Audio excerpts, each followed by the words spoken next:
Clothier. I'm one of the organisers of the whole event. I'm more involved with the workshops than the hui here, which has mainly been organised by Trudy Lane. But it's been an extraordinary event for me in lots of ways. I spoke at the Porphyry, and when I spoke at the Porphyry I thought that I would give my genealogy, since that we were going to be staying in the Wharenui overnight. I felt it sort of proper to introduce myself properly. And I started out by saying that I couldn't whakapapa to any Māori, so I didn't really consider myself Māori therefore. But as it's happened, my whānau or family has been considerably extended, and one of the speakers from the tangata whenua side pointed out that actually he was related to some of the people that I'm related to. So we first have that connection, and then also I do have genealogy that goes to Tahiti, and throughout the Pacific genealogies tend to converge at some stage. So for me that's quite a different, quite a significant personal perspective sort of alteration, has occurred here. And it's sort of interesting that it's occurred in this particular context, because in some ways we're here to discuss our relationship to the environment, but it's not like a dry discourse, it's not like an academic discussion. It's a discussion that crosses disciplines very successfully, and also jumps across the cultural as well, in regard to, well, people from diverse backgrounds and tangata whenua of Aotearoa. So we would hope that this would be the kind of thing that might occur of it. Certainly I think there's been some really deeper understanding of the world of Māori that's had a significant impact on people, and they will take away from this event all sorts of things that they couldn't have anticipated arising out of these discussions. Certainly, you know, some of the projects I've seen and some of the people that I've been introduced that I haven't met because they're beyond the art world, if you like. It's been fantastic to meet with them, to talk with them, and then to maybe starting talking about how we could be involved in a project later on in the year.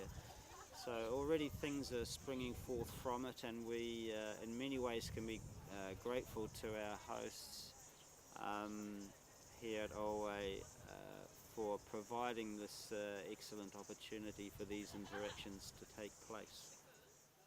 Oh right, a single idea. Oh. Well, I guess we came up with the eco-sapiens idea, and that was a group of us who were working together and discussing things,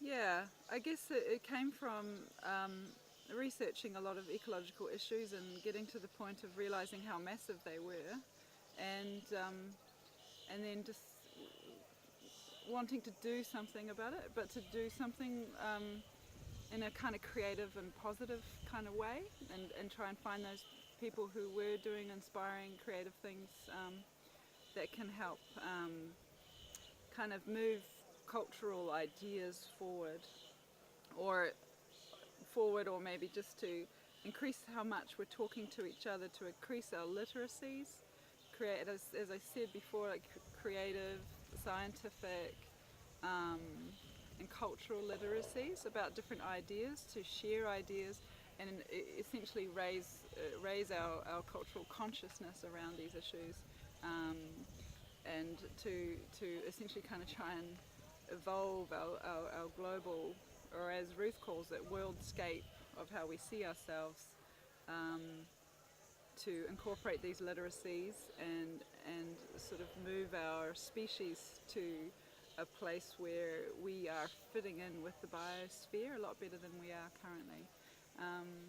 So that's basically the one big idea of this whole thing. I think something like that.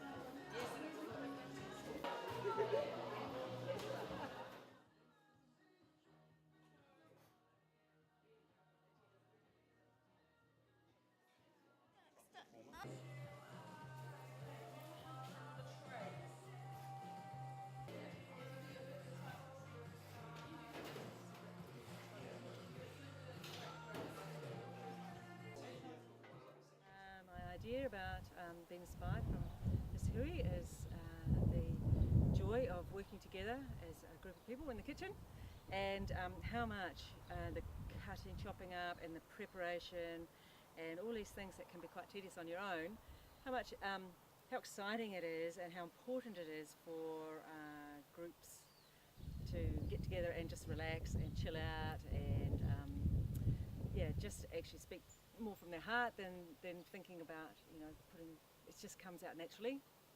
And so I've just, that was reinforced today really when that stone soup was in production, and everybody's coming with their own ideas and teaming it up, sharing knowledge is really important, and that brainstorming, the idea of brainstorming something is I find really inspirational, and the energy that comes from one little idea and someone contributing to it, and then it just getting bigger and bigger, and just it gets to be not just one person's idea but a whole person's collective idea, becomes so much more than the beginning.